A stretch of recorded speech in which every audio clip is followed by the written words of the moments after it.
Caramel ছাড়া এই পুডিংটা যদি আপনারা একবার বানিয়ে না খান তাহলে কিন্তু অবশ্যই মিস করবেন। আসসালামু আলাইকুম ভিউয়ার্স, আমি আজকে আপনাদের সামনে ক্যারামেল ছাড়া কিভাবে এগ জেলো পুডিং বানাবেন সেই রেসিপিটা শেয়ার করব।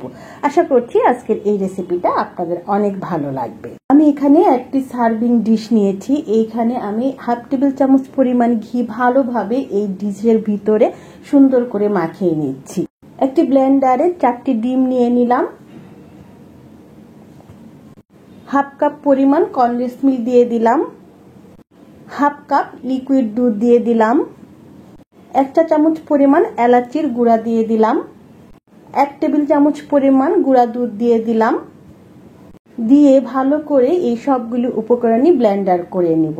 এখন আমি যে সার্ভিং ডিশটা নিয়েছি সেইখানে একটি ছাঁকনি দিয়ে দিব। ছাঁকনি দিয়ে আমি যে ব্লেন্ডারে ব্লেন্ডিং করে নিয়েছি উপকরণগুলো সেইগুলো আমি ভালোভাবে ঢেলে ছেঁকে নিব।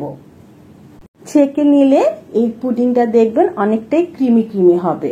এখন আমি একটি ফয়েল পেপার দিয়ে সুন্দর করে মুখটা ভালোভাবে চারিদিক দিয়ে আটকিয়ে নিব। একটি বড় হাঁড়ি দিয়েছি, সেইখানে আমি পানি গরম করে দিয়েছি। এখন সেখানে স্ট্যান্ড দিয়ে আমি যে সার্ভিং ডিশটা ফয়েল পেপার দিয়ে মুড়িয়ে নিয়েছি সেটা দিয়ে দিব। সেটা দিয়ে ঢেকে রেখে দিব।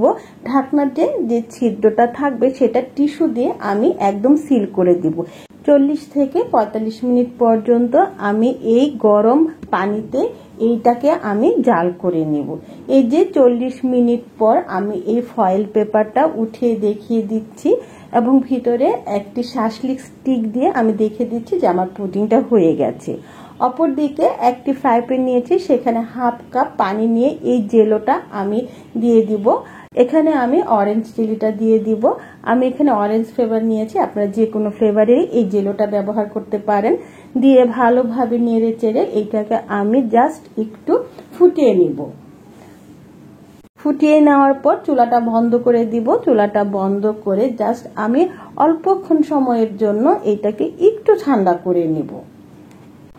এখন আমি এই যে পুডিংটা বানিয়েছি সেটার উপরে আমি যে জেলোটা আমি নিয়েছি সেটা আমি ঢেলে দিব।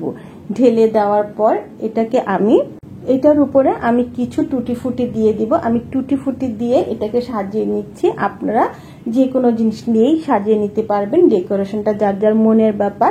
এটা ঠান্ডা হলে আমি ফ্রিজে রেখে দিব। ফ্রিজে রেখে দিয়ে আমি এটাকে সেট করে নিব। এই যে ফ্রিজে রেখে সেট করে নিয়ে আসলাম, আমি আপনাদেরকে দেখিয়ে দিচ্ছি কেটে ভিতরটা কত সুন্দর হয়েছে। দেখুন, দেখতে কিন্তু খুবই সুন্দর লাগছে, খেতেও কিন্তু অসাধারণ মজা। অবশ্যই কিন্তু এই এগ পুডিং জেলোটা অবশ্যই আপনারা একবার হলেও ট্রাই করবেন। আশা করছি এই রেসিপিটা আপনাদের অনেক ভালো লেগেছে। যদি ভালো লেগে থাকে তাহলে অবশ্যই আপনারা আপনাদের ফ্যামিলি মেম্বারের সাথে শেয়ার করবেন। সবাই সুস্থ থাকবেন, সবাই ভালো থাকবেন। আল্লাহ হাফেজ।